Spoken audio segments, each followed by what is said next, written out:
Hello everyone, কেমন আছো তোমরা? আজকে একটা স্পেশাল দিন। আমরা বেরিয়ে পড়েছিলাম তিনটে ফিমেল পাখি আনতে।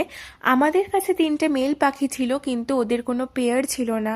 অনেক দিন ধরেই ভাবছিলাম কি পাখিগুলো আনতে যাব, টাইম হচ্ছিল না। আজকে আমরা চলে এসেছিলাম বালিগঞ্জের একটা পাখির দোকানে। এখানে আমরা বাজিস তো নিয়েছিলাম, তার সাথে আরেকটা পাখি নিয়েছিলাম যেটা হচ্ছে ছোট আর হ্যান্ড টেমড। ওকে আমরা পরের ভিডিওতে অবশ্যই দেখাবো তোমাদেরকে। এরপরে আমরা চলে গেছিলাম বাড়িতে, পাখিগুলো কেনা হয়ে গেছিল। আর তার মধ্যে একটা ইয়েলো পাখি আমাকে নিতেই হতো, আমি বলে রেখেছিলাম একটা ইয়েলো পাখি নেব, কারণ আমাদের আগের ইয়েলো পাখিটা মারা গিয়েছিল।